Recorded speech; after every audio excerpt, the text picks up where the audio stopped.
Kau tersesat, Ayu. Kau tidak mungkin meraih bintang. Kau tidak akan bisa memeluk bulan.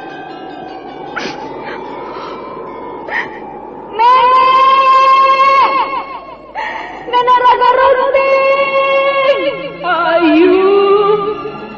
Ayu!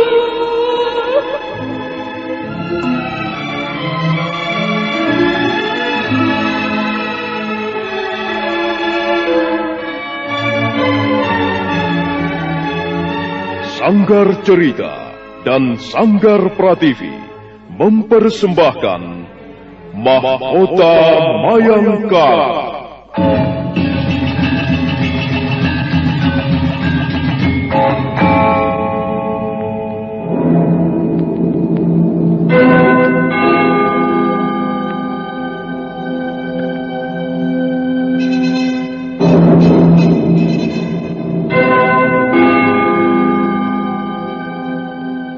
Cerita ini lanjutan dari Tutur Tinular.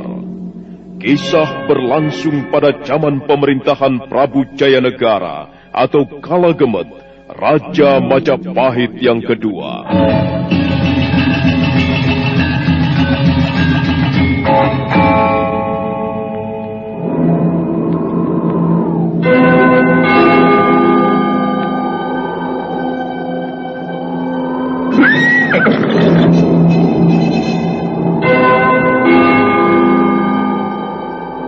Bukan lagi Raja Majapahit. Akulah raja. Akulah yang berkuasa. Ayo, obrak-abrik desa Ganding. Tangkap Jayanegara. Tangkap Jayanegara.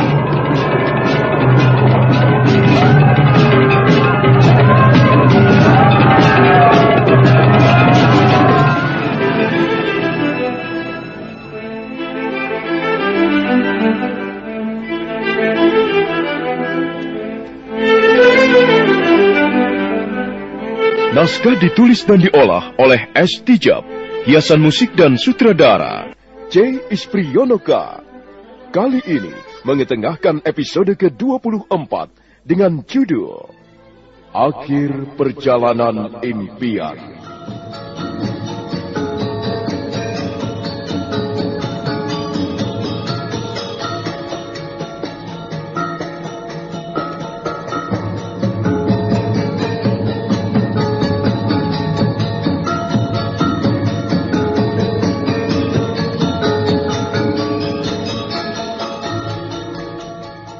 Dalam seri ke-713 ini didukung oleh Mogan sebagai Rabanyak, Beni sebagai Rapangsa, Chris Urspon sebagai Rakuti, M. Abud sebagai Resi Mahasadu, Dika Kusnadi sebagai Putri Tunggadewi, Remita sebagai Putri Raja Dewi, dan Asdi Suhastra, pembawa cerita. Sandiwara Radio ini masih Anda dengarkan di channel YouTube Satria Collection. Jangan lupa tekan tombol like dan subscribe.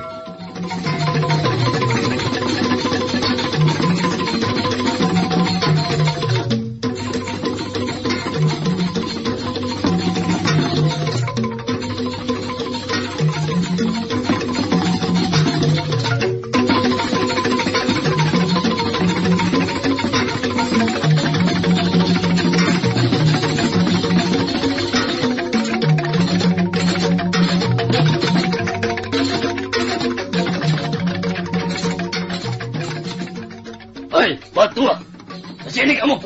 Saya Tuan Prajurit. Saya sebentar Tuan Prajurit. Pak Tua, cepat kemari. Kalau kami panggil, cepat datang. Jangan banyak alasan, tahu kau? Saya sedang melayani pembeli Tuan Prajurit. Sudah, ayo cepat kemari dan bawa keranjang daganganmu itu. Ayo cepat. Pak Tua, ku hitung sampai 3. Kau harus sudah berada di hadapan kami. 1, 2, 3. Iya. Cepat kemari. Saya Tuan Prajurit. Saya ada apa Tuan Prajurit? Ada apa? Hah? Dasar orang tua bebal.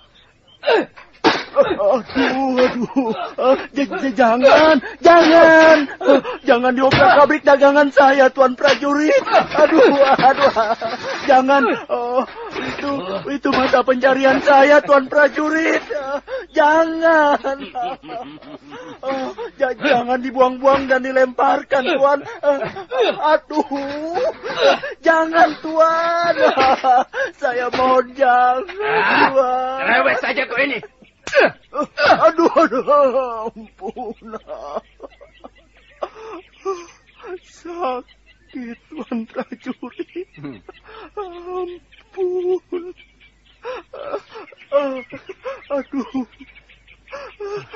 Tobat, Tuan. Mulut saya berdarah. Rasakan sendiri akibat kelalaianmu, Patua. Itu upahmu akibat terlalu mengabaikan peraturan. Ampun. Kalau dipanggil, harus segera datang. Jangan banyak alasan. Tindakan seperti itu bisa mendatangkan celaka buat dirimu, Pak Tua. Hah? Kau bisa dicurigai dan dituduh sekongkol dengan kaum perlawanan. Kau tahu itu? Hah? Kau jangan hanya menangis, jawab. Tobat, Tuan. Ke kaum perlawanan, Tuan. Iya. Saya tidak tahu apa itu kaum perlawanan. Saya hanya rakyat kecil, Tuan. Saya tidak tahu apa-apa tentang negara. Pasti dusta. Sudah, sana pergi. Ayo pergi. Daripada kami terpaksa menjebloskan kau ke ruang penjara bawah tanah. Ayo pergi. Ampun, Tuan, ampun. Jangan masukkan saya ke ruang penjara, Tuan. Ayo pergi. Kalau begitu, pergilah. Ayo, cepat pergi. Ampun, Tuan prajurit. Jangan bunuh saya, Tuan. Jangan. Kekasihanilah anak istri saya, Tuan. Jangan bunuh saya, Tuan. Ada apa, prajurit? Tuan Rabanyak. Ada apa dengan pedagang tua itu? Dia menolak waktu kami panggil, Tuan. Benar, Tuan Rabanyak. Dia seperti mencurigakan ketika kami hendak memeriksanya, Tuan Rabanyak. Apakah dia mata-mata Jaya Negara? Ternyata bukan, Tuan. Iya, Tuan, ternyata bukan. Kalau begitu, biarkan saja dia. Apa peduli mengurusi pedagang gembel seperti itu? Baik, Tuan. Nah, kalau begitu, segeralah tinggalkan tempat ini. Kalian pergi saja memanggil Resi Mahasadu. Katakan bahwa Gusti Rakuti berkenan memanggil Resi ke istana. Gusti Rakuti ingin mendengarkan beberapa syair terbaru dari Resi Kawiwara itu. Baik, Tuan Rabanyak. Kami mohon diri.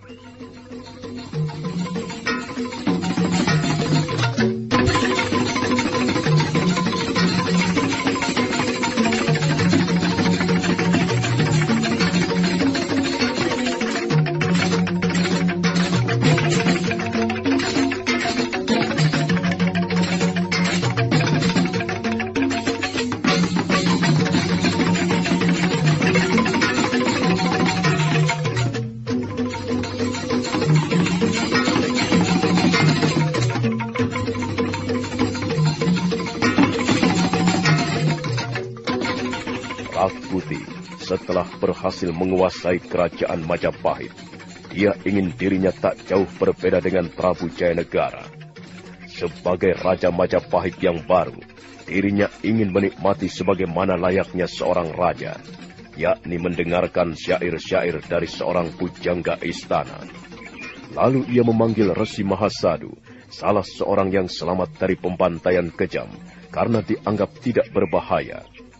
Kini ia berkenan datang ke istana untuk membacakan syair di hadapan raja yang baru, Rakuti.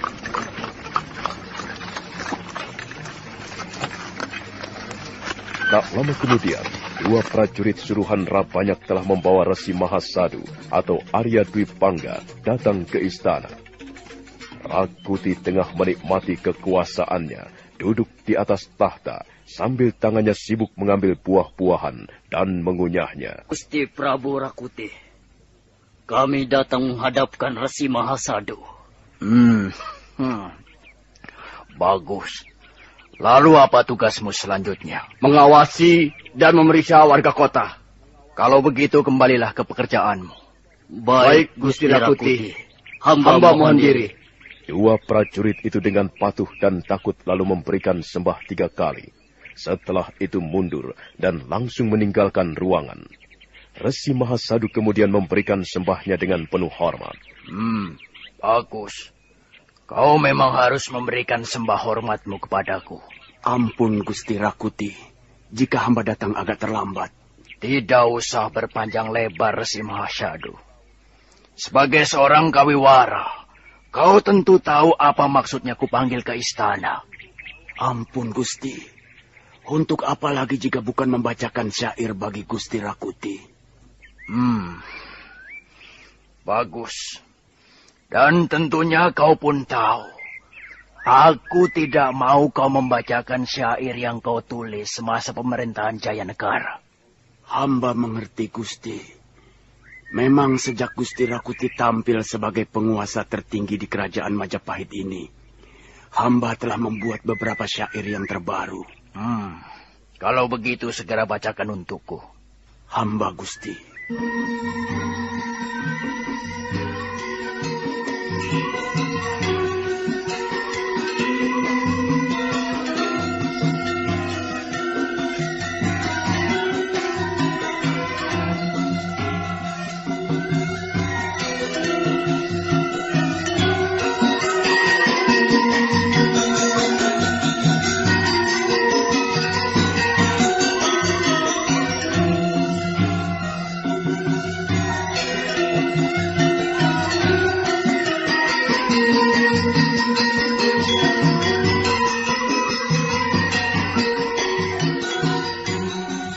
Dengan tangan gemetar, Resi Mahasadu atau Arya Dwi Pangga membuka gulungan rontal syairnya. Rakuti duduk enak-enak di atas tahta yang direbutnya sambil mengunyah buah-buahan di meja kecil di samping tahta kebesarannya. Kita tinggalkan sejenak Resi Mahasadu yang akan membacakan syair untuk Gusti Prabu Rakuti. Kini kita beralih di luar istana, di mana Rabanyak dan Rapangsa berkeliling memeriksa para prajuritnya, mengawasi dan menggeledah warga kota yang dicurigai.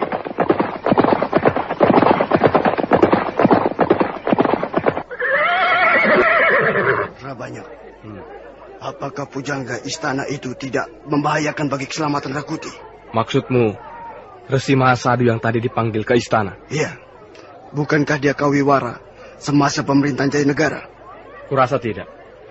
Kawiwara itu matanya buta, tangannya semper. Dia pun tidak memiliki ulah kanuragan. Jadi kita tidak perlu khawatir dengan keselamatan Rakuti. Justru kita harus waspada dan khawatir dengan keadaan di luar seperti ini. Apanya yang harus dikhawatirkan? Bukankah keadaan yang ada ini aman-aman saja? Sepertinya semua berjalan wajar dan biasa. Keadaan yang wajar dan biasa-biasa saja justru menyimpan suatu pertanyaan. Aku tidak yakin kalau apa yang kita lihat ini tidak menyimpan sesuatu yang bakal meresahkan kota raja. Apakah akan terjadi kerusuhan? Sepertinya begitu. Tapi aku sendiri sulit membuktikannya. Bukankah semua punggawa atau pejabat yang masih setia kepada Jayanegara sudah kita habisi? Tidak semua. Karena mencabut sebuah pohon besar harus bersama akar-akarnya. Dan akar-akar itu belum bersih kita cabuti. Ini yang meresahkan diriku. Sulit Rabanyak. Pohon sudah tumbang. Akar-akarnya sudah tercabuti. Tetapi tentunya masih ada yang tersisa. Dan sisa akar yang tertinggal itu begitu halus. Sulit bagi kita untuk mencabuti akar-akar yang halus itu dari bawah tanah. Iya. Perlawanan bawah tanah. Itu yang kumaksudkan. Keadaan yang tenang ini pasti menyimpan suatu perlawanan bawah tanah. Apakah kita perlu mengadakan pembersihan ulang? Kalau iya, dari mana harus dimulai Rabanyak? Hal itu yang sedang kupikirkan. Perlukah kita bicarakan dengan Rakuti? Tidak perlu Rapangsa. Jangan-jangan Rakuti malah mendamprat kita sebagai orang yang tidak becus bekerja. Dan hanya bekerja tanggung-tanggung. Kau kan tahu sendiri bagaimana sifat Rakuti. Ya, dia memang orang yang susah diajak bicara. Apa kemauannya, itulah yang harus dilakukan. Sulit baginya menerima pendapat orang lain. Sudahlah. Mari kita berkeliling memeriksa alun-alun. Kita lihat apakah prajurit-prajurit kita ketat memeriksa setiap orang yang lalu lalang di sana. Mari Rabanyak.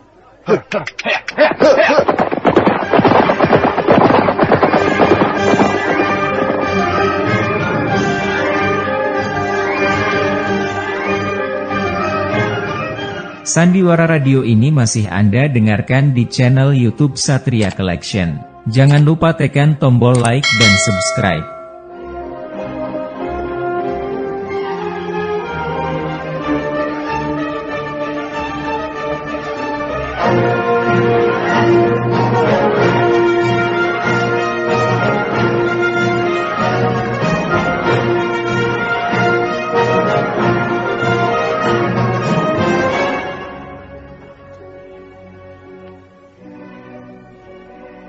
Hari berangkat siang, suasana alun-alun tenang dan tentram. Angin bertiup sejuk menggoyangkan pucuk-pucuk daun pohon Brahmastana. Para prajurit pemberontak menjaga dan memeriksa orang-orang yang lalu lalang. Tidak lama kemudian, Rabanyak dan Rapangsa telah sampai di alun-alun dan menghentikan kudanya di bawah pohon Brahmastana yang besar dan indah.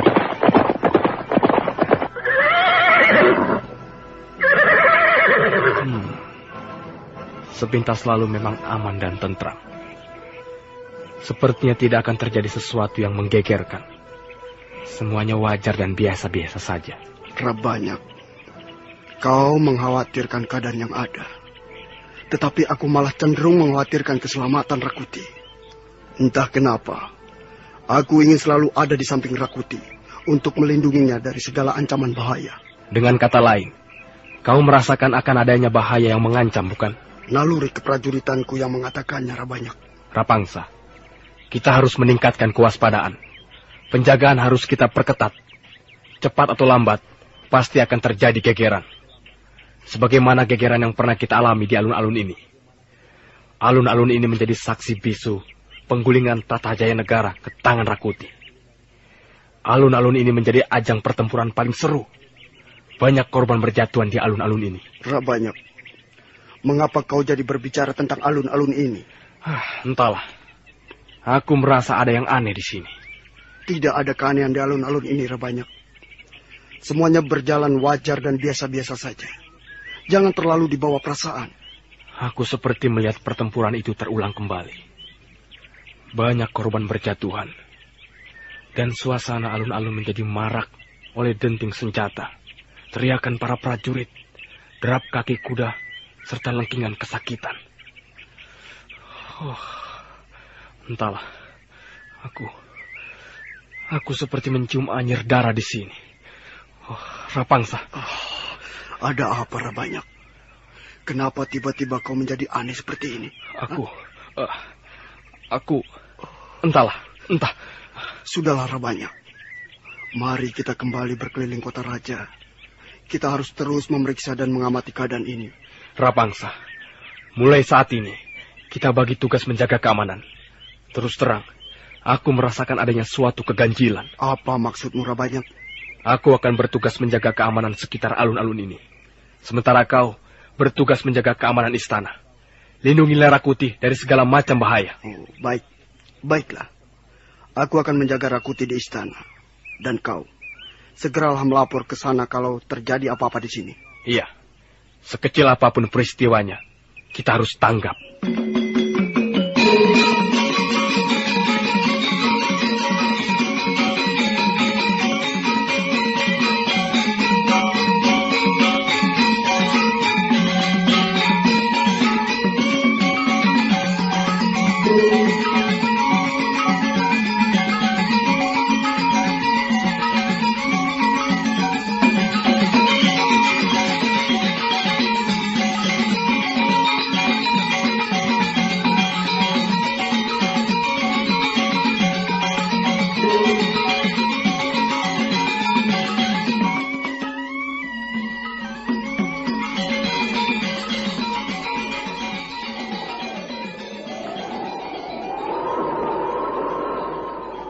Dinda, hari sudah berangkat siang. Kita harus berkemas untuk masuk ke pinggiran kota raja. Baik, Yunda. Panggillah Kanda Cakradara dan Adi Kudamerta. Kita akan segera berangkat. Dan perintahkan pada paman untuk memberangkatkan para laskar. Baik, Yunda. Lalu, bagaimana keadaan Ayuandira, Dinda? Nampaknya dia sudah bisa mengatasi keadaannya. Ya, kita memang harus memaklumi keadaannya. Dia sejak kecil sehingga dewasa hidup bersama nenek Raga Runting. dirinya sudah menyatu dengan diri Nenek Raga Runting. Aku jadi teringat ketika kecil dulu, Yunda. Dia berikan golek kayu mandana pada kita. Padahal golek kayu itu kesayangannya. Iya. Yang dibikin oleh Nenek Raga Runting untuk menemani Ayu Wandira kemanapun pergi. Tetapi pada saat itu dia rela memberikan pada kita. Ya, Ayu Wandira itu penuh pengabdian dan cinta kasih, Dinda.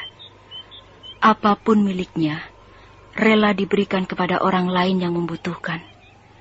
Tetapi untuk urusan Nenek Raga Runting, dia tidak ingin diganggu. Iya. Dia tidak ingin kehilangan neneknya yang tercinta itu, Dinda. Iya. Meskipun sebetulnya dia harus sudah memberikan hidupnya kepada Paman Pranayam sebagai suaminya. Iya. Seharusnya dia sudah memberikan hidup seutuhnya kepada Paman Pranayam selaku suaminya. Tetapi tetap saja dia tidak ingin kehilangan atau berpisah terlalu lama dengan Nini Raga Runting. Untunglah Paman Pranayam begitu sabar membimbing istrinya yang muda belia itu. Usia mereka memang terpaut jauh sekali. Paman Pranayam memang sudah pantas menjadi bapaknya. Tetapi perbedaan usia yang jauh itu justru membuat Paman bisa ngomong sifat dan sikap kekanaan Ayu Wandira istrinya itu. Dinda, kita sudah bicara terlalu banyak. Cepatlah panggil Kanda Cakradara, Adi Kudamerta untuk datang kemari. Dan perintahkan kepada Paman Pranayam untuk segera memberangkatkan para laskar. Baik, Yunda.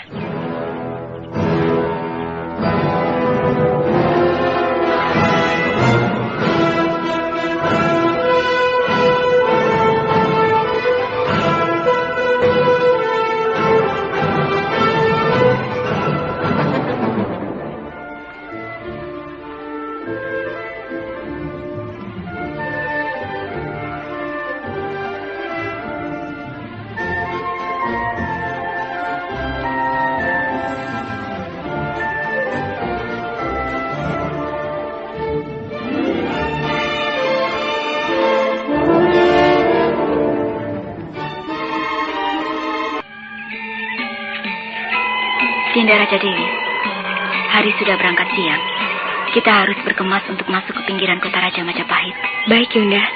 Kita memang tidak boleh lena karena terlalu lama beristirahat. Panggilkan Kanda Cakradara dan Adi Kudamerta. Kita akan segera berangkat. Dan perintahkan kepada Paman Pranayam untuk bersiap-siap memberangkatkan para laskar. Baik, Yunda. Oh ya, bagaimana dengan perkembangan Ayu Wandira? Nampaknya Ayu Wandira sudah mulai bisa mengatasi keadaannya, Yunda. Ya, kita memang harus memaklumi keadaan dirinya. Sejak kecil, dia hidup dan dibesarkan oleh Nenek Raga Runting. Dirinya sudah menyatu dengan diri Nini Raga Runting. Yunda, aku jadi teringat ketika kecil dulu. Dia berikan golek kayu mandana kesayangannya pada kita. Padahal itu adalah benda yang paling disayanginya. Hasil buatan Nenek Raga Runting untuk menemani Ayu Wandira. Tetapi entah mengapa, benda itu tetap saja diberikan untuk kita. Itulah Ayu Wandira, Dinda. Dia sebenarnya seorang yang penuh pengabdian dan cinta kasih. Apapun yang menjadi miliknya, dia rela memberikannya kepada orang yang membutuhkan. Tetapi untuk urusan Nenek Raga Runting, dia tidak ingin diganggu. Karena dia tak rela kehilangan orang yang paling dikasihinya. Ya, meski sebetulnya dia harus sudah memberikan hidupnya untuk Paman Pranayam suaminya. Iya Dinda. Memang seharusnya dia sudah memberikan hidupnya kepada suaminya. Tetapi tetap saja dia tak ingin kehilangan Nenek Raga Runting. Untunglah Paman Pranayam sebagai suaminya selalu sabar membimbing istrinya yang muda belia, Yunda. Benar, Dinda. Usia keduanya memang terpaut jauh. Paman Pranayam sudah sepantasnya menjadi bapaknya. Tetapi justru perbedaan usia itulah yang membuat Paman Pranayam bisa ngemong sikap istrinya dan sikap kekanaan Ayu Wandira istrinya. Dinda, kita sudah terlalu lama bicara soal Ayu dan Paman Pranayam. Cepatlah panggil Kanda Cakradara dan Adi Kudamerta kemari. Lalu perintahkan kepada Paman untuk bersiap memberangkatkan laskar. Ya, baik Yunda. Putri Raja Dewi beranjak pergi memanggil Cakradara dan Kudamerta yang beristirahat agak jauh dari mereka. Matahari mulai meninggi. Angin perbukitan di tepi hutan tarik bertiup lembut dan sejuk, membuat suasana istirahat enggan diganggu. Cakradara dan Kuda Merta lalu melangkah mendekati Tunggadewi yang menunggu di bawah pohon besar dan rindang. Putri Raja Dewi lalu menuju tempat Pranayam dan Ayuwandira beristirahat. Maaf Paman Pranayam, Ayuwandira. Yunda Tunggadewi memerintahkan kita untuk bersiap-siap. Apakah penyerangan ke tepi kota raja akan segera dimulai, Tuan Putri? Mumpung hari belum terlalu siang. Baiklah, Tuan Putri. Ayo, mari kita bersiap. Kau bergabunglah dengan Tuan Putri. Baik, Paman. Paman Pranayam, Paman diperintahkan untuk menyiapkan para laskar sebelum diberangkatkan menuju tepi kota Raja Majapahit. Baik, Tuan Putri. Serentak terjadi kesibukan di antara para laskar kelompok pendekar bunga putih yang beristirahat di tepi hutan tarik itu. Kuda-kuda dibenahi, senjata-senjata dipersiapkan dan diperiksa. Sebentar kemudian, Putri Tunggadewi, Putri Raja Dewi, Cakradara, Kuda Merta dan Ayuwandira telah bersiap di atas kuda tunggangannya masing-masing. Pranayam lalu melompat ke atas kudanya dan memberikan aba-abanya dengan suara lantang. Para saudara, naiklah ke atas kuda kalian masing-masing. Sebentar lagi, kita akan menjarah daerah pinggiran kota Raja Majapahit. Ayo, bersiaplah kalian di atas kuda masing-masing. Tuan Putri sini ini. Para laskar telah bersiap untuk diberangkatkan. Kami menunggu perintah selanjutnya. Berangkatkanlah mereka, Paman. Baik, Tuan Putri. Para saudara, kita berangkat menuju medan tempur. Sudah saatnya kita memusnahkan kekuasaan Rakuti.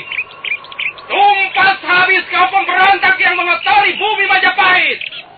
Hidup Gusti Prabu Jayanegara! Hidup Gusti Prabu Jayanegara! Hidup Gusti Prabu Jayanegara! Hidup Gusti Prabu Jayanegara! Hidup Majapahit! Hidup Majapahit! Hidup Majapahit! Hidup Majapahit! Hidup Majapahit! Hidup Majapahit! Mari kita kembalikan tahta Gusti Prabu Jayanegara. Tumpas habis kaum pemberontak. Ya, ya, ya.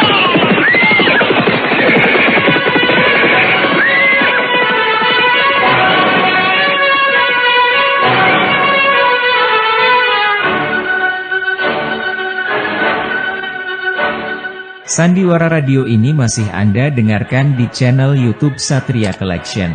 Jangan lupa tekan tombol like dan subscribe.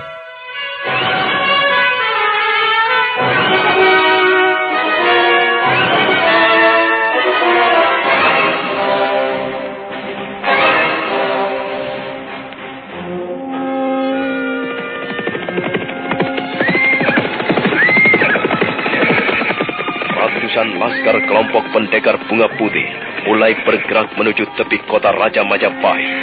Derap kaki-kaki kuda mereka bergemuruh bagai air bah yang mengalir deras tak tertampung. Perliku-liku jalanan berbatu yang dilaluinya mengepulkan debu ke udara. Siang mulai terik, matahari berada tepat di atas ubun-ubun. Namun terik mentari tak lagi mereka rasakan. Pikiran hanya dipusatkan pada sasaran yang mereka tuju, tepian kota Raja Majapahit.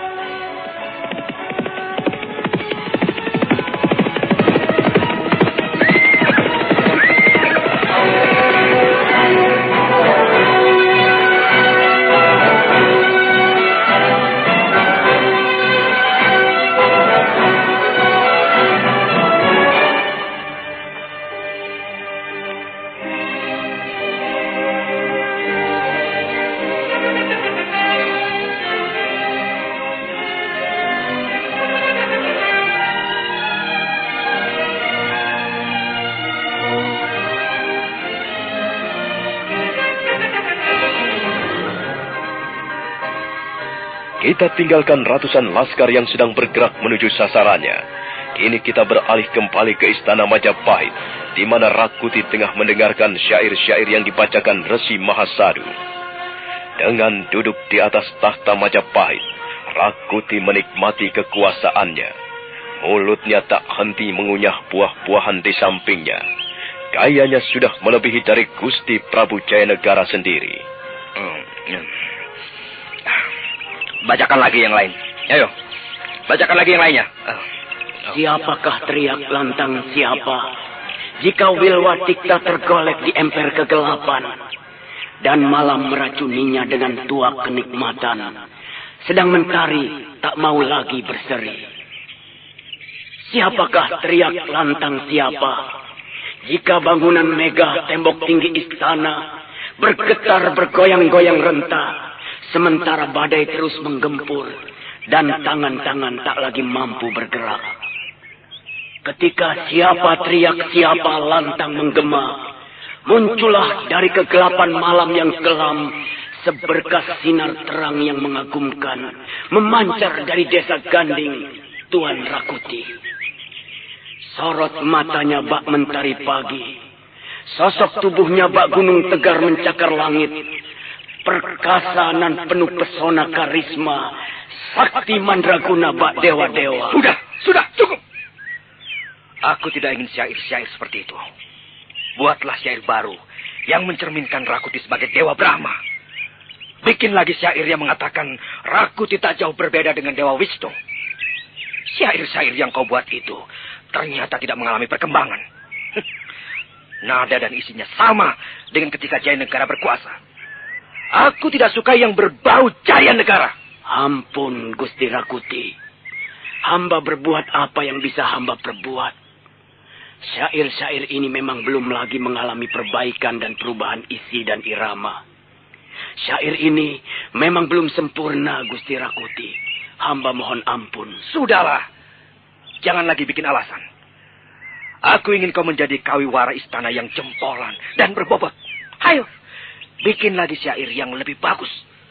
Buat syair yang mengagungkan Rakuti seperti Dewa Brahma, disanjung sebagai Dewa Wisnu. Baiklah Gusti Rakuti. Hamba akan membuat syair-syair seperti petunjuk Gusti Rakuti. Bagus. Bagus, Resi Mahasadu. Sekarang pergilah. Pulanglah ke wismamu. Dan bikin syair yang indah seperti itu. Hamba mohon pamit, Gusti Rakuti. Resi Mahasadu menyembah 3 kali, kemudian mundur beberapa tindak. Setelah itu dia berbalik melangkah keluar, meninggalkan ruang istana yang megah, di mana Rakuti kini bertempat tinggal. Sementara siang perlahan merambat ke jenjang malam, keremangan mulai menutupi Majapahit. Rakuti berangkat ke ruang tidurnya yang mewah dan megah.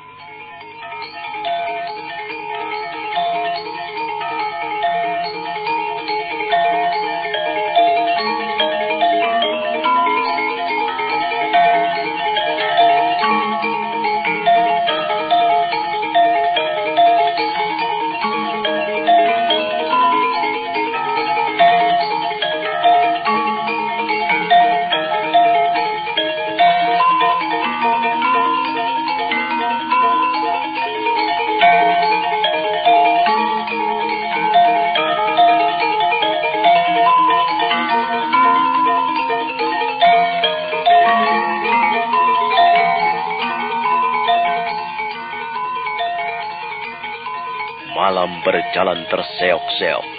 Udara malam terasa panas dan pengap. Rakuti tak jua bisa memejamkan mata. Di atas pembaringannya, dia hanya dapat membolak-balikan tubuhnya. Mengapa sulit sekali aku memejamkan mata? Dan udara malam ini, mengapa begitu panas? Rakuti kesal. Matanya tak juga mau terpejam. Rasa kantuk itu ada, bahkan ingin sekali dia tertidur pulas. Tapi pikirannya melayang-layang, entah kemana. Aneh. Mataku ngantuk, tapi aku tak bisa tidur. Malam ini rasanya aneh sekali. Ada apa sebenarnya?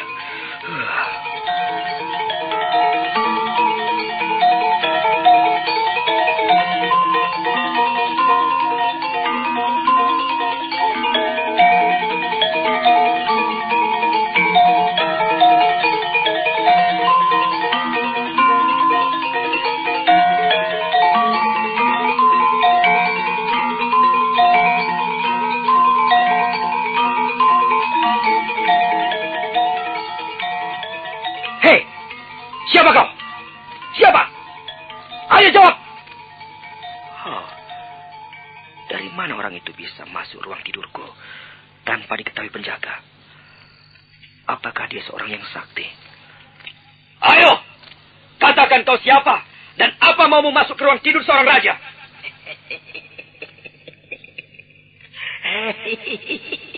Seorang raja. Raja apa? Raja bermahkota Mayangkara. Kau lagi rupanya. Mengapa kau mendatangi aku? Mengapa? Aku bukan mendatangimu, Rakuti. Tetapi aku memang ada di dalam dirimu. Jangan bicara yang aneh-aneh. Sebenarnya kau sendiri yang aneh, Rakuti. Seorang sudra ingin menjadi raja. Itu hal yang aneh, Rakuti. Tidak umum. Aku minta kau jangan mencampuri urusan pribadiku. Aku tidak bisa tinggal diam, Rakuti. Apalagi kau semakin jauh terbenam ke dalam khayalan mimpi-mimpimu. Ingatlah, Rakuti. Sadarlah, perjalanan impianmu itu akan segera berakhir. Aku tidak sedang bermimpi. Hah?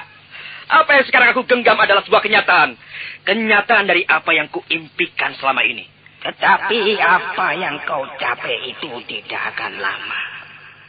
Apa yang sekarang ini kau rasakan hanyalah bersifat semu, sementara. Apa enaknya hidup dalam kekuasaan sementara? Sementara. Apanya yang sementara? Sekarang ini aku penuh sebagai seorang raja Majapahit. Dan tak seorang pun kubiarkan merebut kekuasaan yang aku genggam ini. Rakuti, sadarlah, Rakuti. Apa yang kau katakan itu akan membinasakan dirimu sendiri. Kau akan tewas karena ucapanmu sendiri. Itu urusanku. Dan untuk apa kau mencampuri? Hah? Mencampuri sesuatu yang bukan jadi urusanmu. Urusanmu adalah urusanku juga, Rakuti. Kau selalu saja bermain kata-kata. Ayo, katakanlah. Siapa kau itu sebenarnya? Dan bukankah kau sudah tewas di tanganku ketika pertarungan di hutan desa Tanggal? Aku tidak akan pernah tewas, Rakuti. Kendati sekarang ini kau akan membunuh lagi, maka aku akan kembali lagi kepadamu. Resi Mahalalita, aku mohon, jangan ganggu aku. Pergilah jauh-jauh dari hadapanku. Jangan lagi mengganggu aku. Pergi. Aku tidak pernah mengganggu siapapun, Rakuti. Termasuk dirimu dan juga kehidupanmu. Tetapi kalau kau selalu saja salah langkah dan takabur, saat itulah aku datang untuk menegurmu. Dan sekarang ini, ternyata kau malah semakin jauh melangkah di jalanmu yang salah. Diam! Biarkan aku sendirian. Pergi!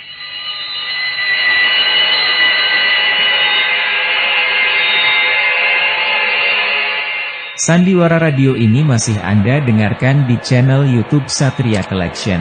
Jangan lupa tekan tombol like dan subscribe.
kelompok pendekar bunga putih telah menggebrak daerah pinggiran kota raja. Pasukan pemberontak kocar kacir, banyak di antaranya terbunuh mengenaskan. Serangan mendadak itu sama sekali tidak mereka duga.